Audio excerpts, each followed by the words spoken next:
Good afternoon. Welcome to another episode of Unscripted and Unchained. I am DM Bloodworth, and as you can tell by the images, I am going to be doing a review of a supplement that I recently discovered with the help of Questwise, who is a fellow YouTuber, and that is Axebane's Deck of Many Dungeons. And just to give you a little background, several months ago, I started following a another YouTuber, Artichoke Dip, and he shows various videos on setting up a system for solo RPGs, and DM-less. Basically, you're using an emulator to generate the randomness of the action, and then you are running your character or a group of characters through the adventure as it unfolds. And one of the things that that he was doing was that he had the dungeon or the adventure area already laid out.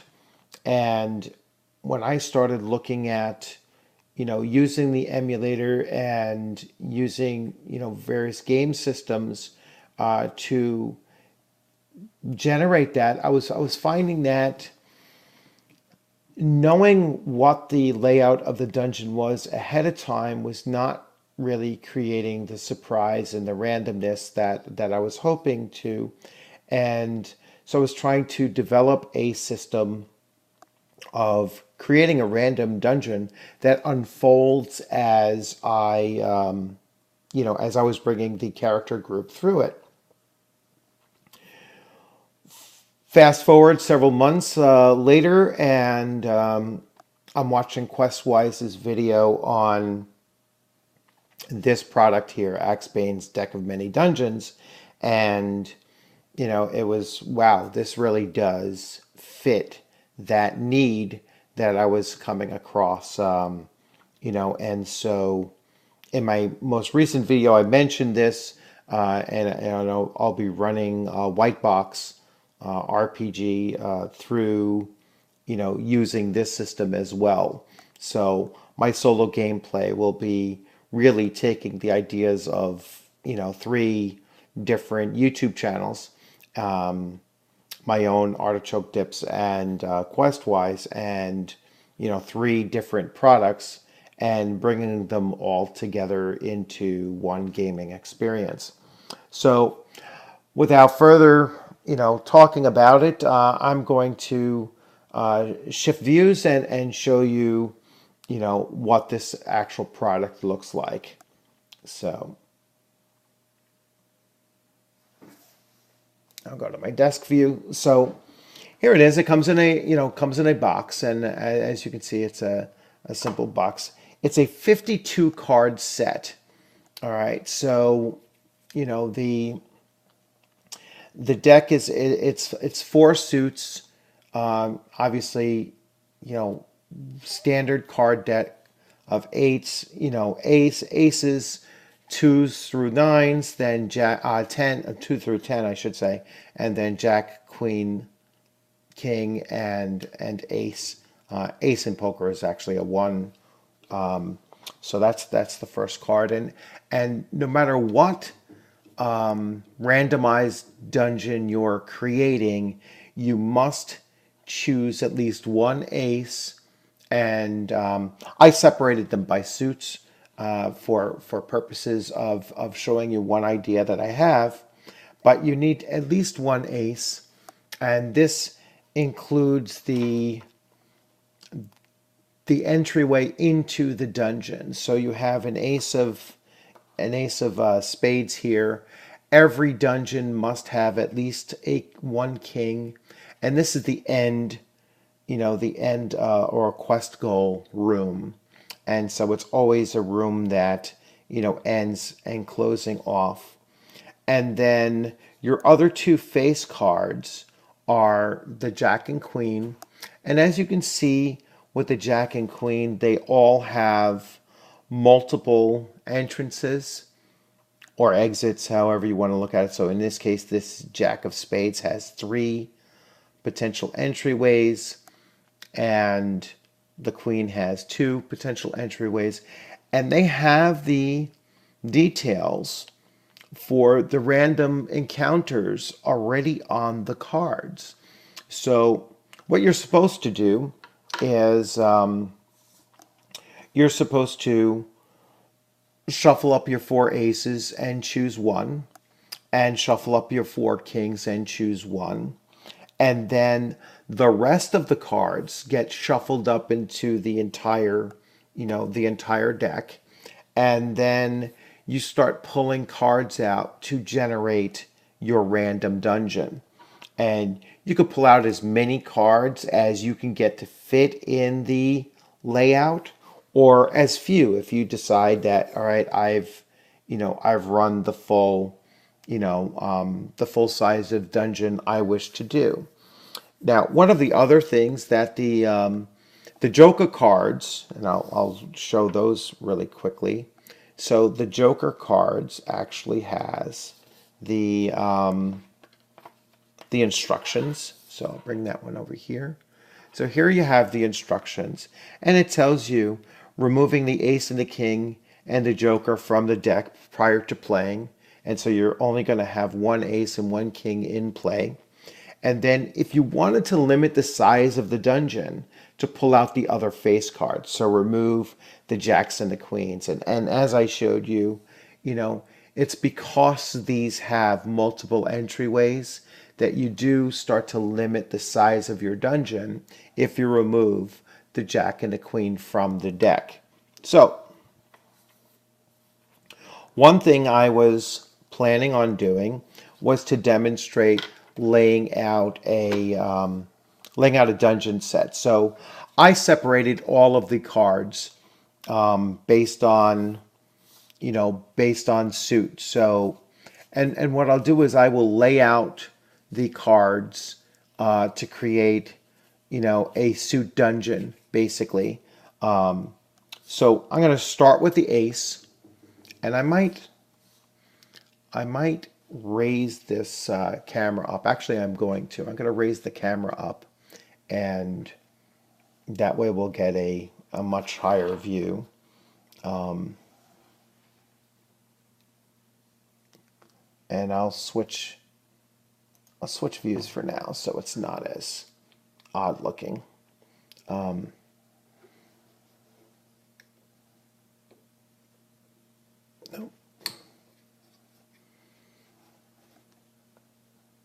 There we go. Let's see. Now I might have to alter. Yeah, so I'm going to have to spin this. I will have to rotate this a little bit, and let's go a little bit higher. And all right. Yeah, losing its grip. There.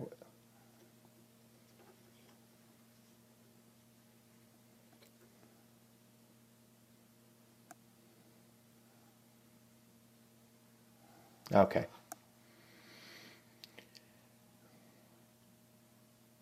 All right, and let me just, so my king, I want to,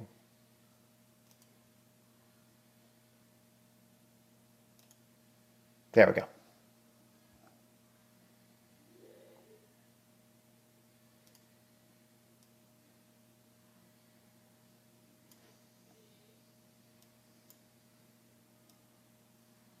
Okay, so I'm going to start off with my ace first, and let's get centered here.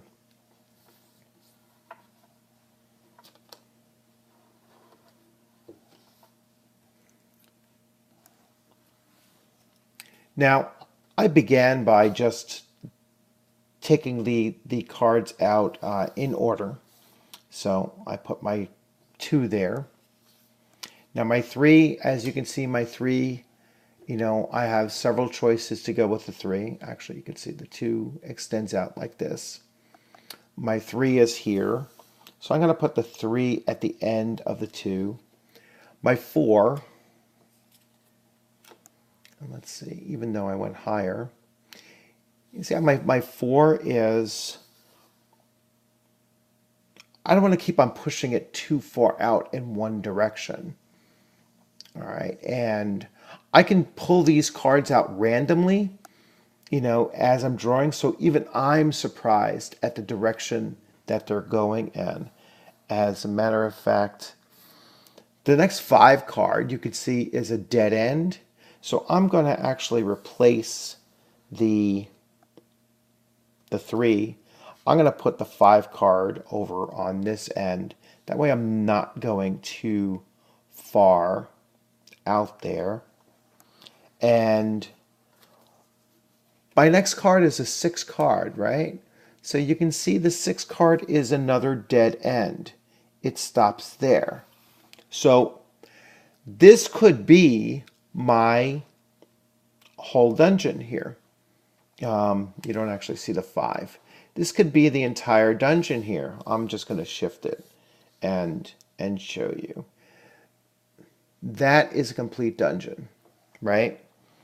Now, I don't have in this the king card, and the king has to be the final room, right?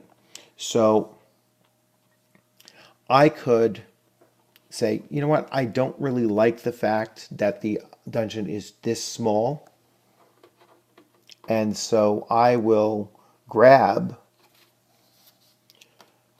a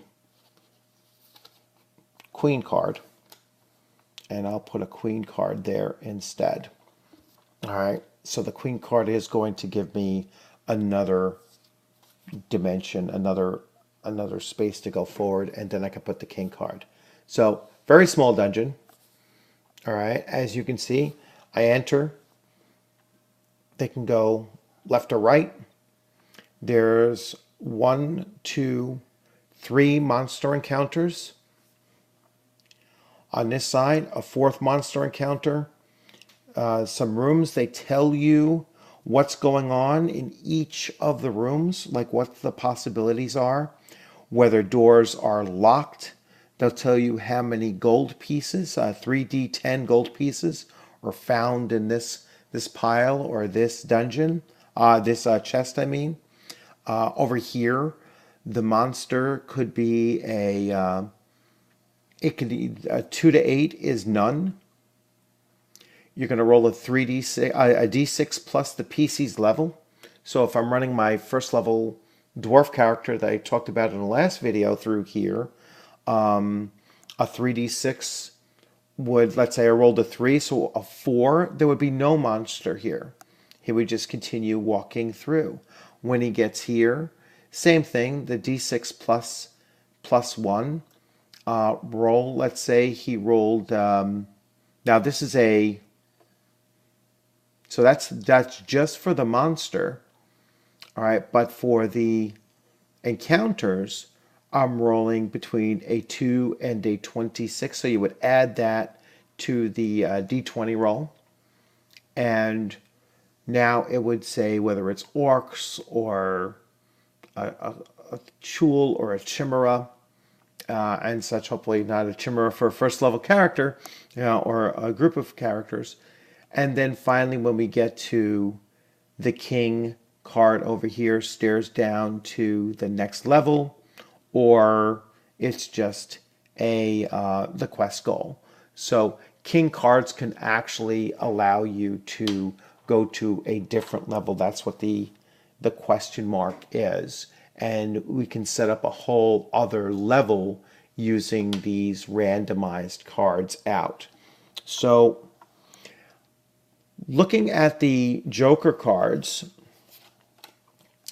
so there's the Joker cards here, and what the Joker cards do is that it has NPCs and quest items.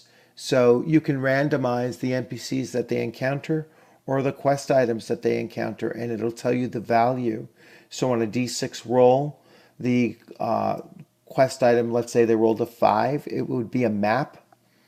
It's type is ancient, crafted by elves, and its value is 500 gold pieces. So that map might lead you to the next dungeon area that you create, and that will that will be the next launching off point. Is discovering that item, and then you could tie other things to the fact that it's ancient and elvish, and the map, and then the total amount of the gold piece value of either the map or the treasure that you're going to find at the end of that dungeon adventure that you're running through. So overall, I mean, it's a 52 card set, so a standard set of cards.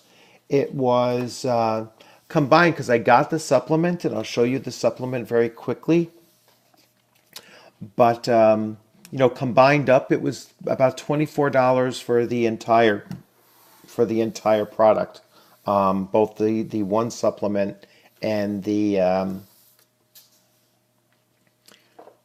and the core rules. So the supplement has 2 Joker cards, and these have a little bit more detail. So they have random trap generator for this particular one on one side, a random quest generator, so you can actually start with this one. And these are like a wilderness set that that the current supplement has. So we could start off with a random quest generator and determine that before we get to the other standard pack. And then there are NPCs and quest items that came with this particular one. Let me flip this card so I can actually see. And then on the back, minor and carried treasures, on the other side of this.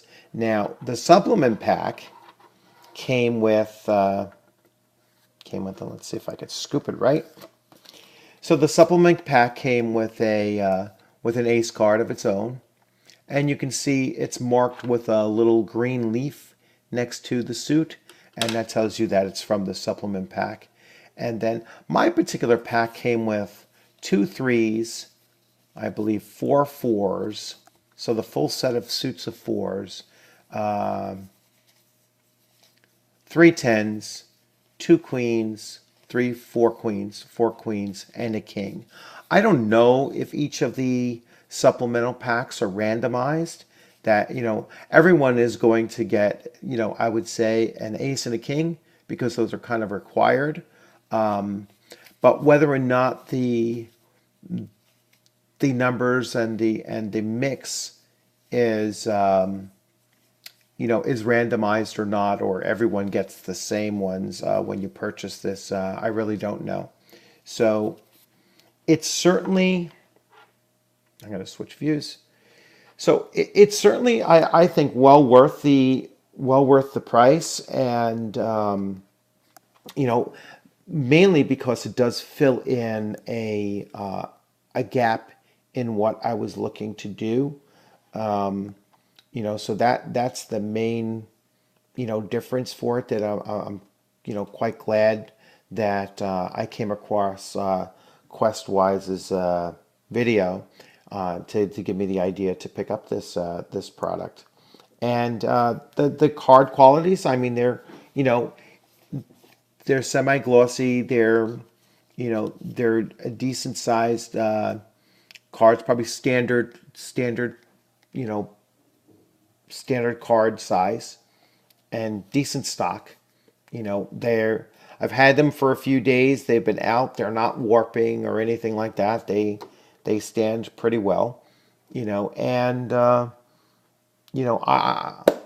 really looking forward to using them because I think I'm going to find a great deal of use out of them. I know the box claims that there are, a million different possibilities. They are compatible with 5e, and as well as many other fantasy RPGs.